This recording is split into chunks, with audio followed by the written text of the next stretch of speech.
Hello and welcome to the Daily Brown Bag. Today we're talking about 6 budget tips for your SEO reseller. I'm Chad Hill and I'm joined by Adam Stetzer. Hi, good afternoon, Chad. This is a great topic for our brown bag today. We get a lot of SEO reseller requests, as you can imagine, wanting to know how much should I spend? What should my budget be? Budgeting is, in fact, one of the biggest challenges when working with an outsourced SEO reseller partner.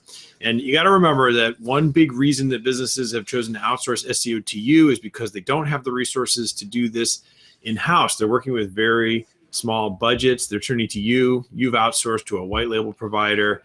But you gotta watch out for those expectations, because sometimes small budgets come with very large expectations.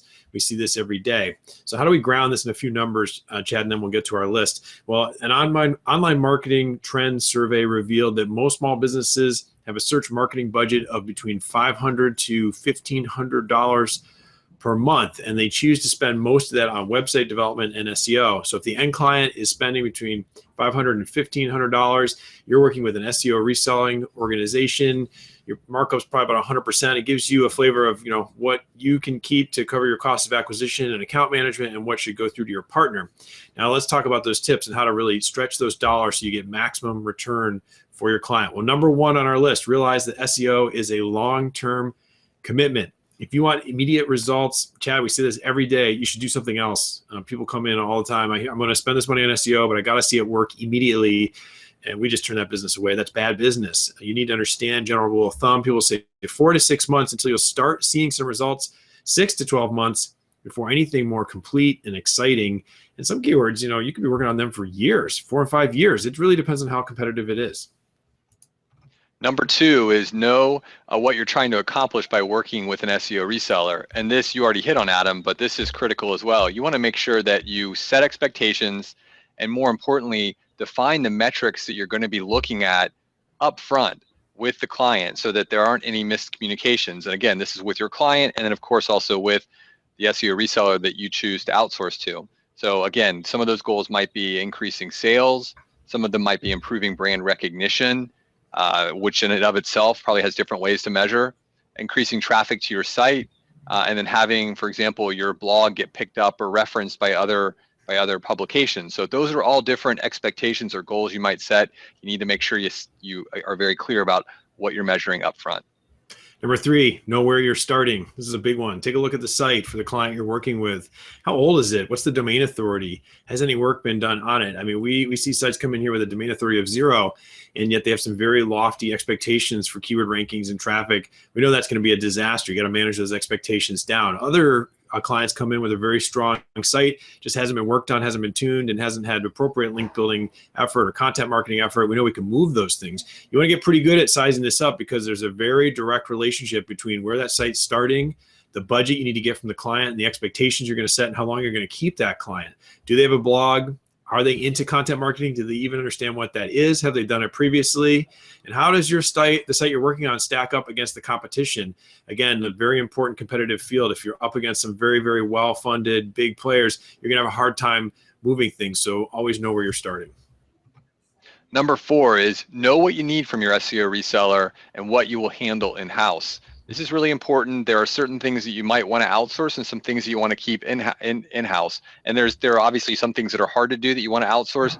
In other cases, there are things that, for example, you might want that require more interaction with the client, and those are things you might want to keep in-house. But define that up front. Be very clear, again, in terms of setting expectations, looking at the deliverables that your SEO reseller is going to handle, and then that way you, again, won't have any miscommunications. Number 5, establish measurable goals. I mean, this is project management 101, but it's amazing, Chad, how many folks we see who just don't have this. And then they get in this weird loop where they don't want to call their client because they're thinking no news is good news. And if they call them, they just might provoke them into thinking something bad. That just doesn't work. You need to be proactive. You need to be asking them questions about what do you hope to get out of this program. You want to hear them say things like, I want to increase traffic by 10%. I want to increase overall conversion by 20%.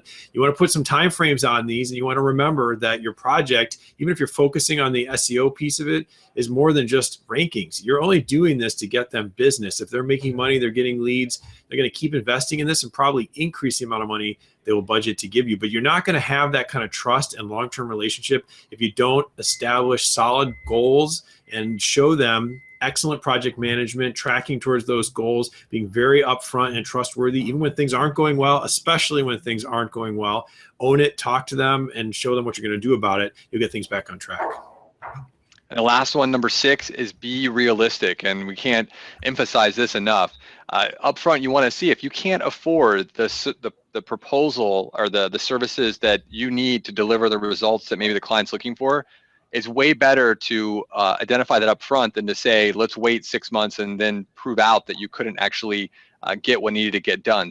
So a lot of times that means if there's a fixed budget, you're going to need to go back and look at some of the keywords and look at the objectives to see if there might need to be some tweaks. Sometimes that may be as simple as having some mixing in some easier keywords with more competitive keywords. In other cases, it might mean scrapping every keyword you found and starting over again. So always make sure that you look at that.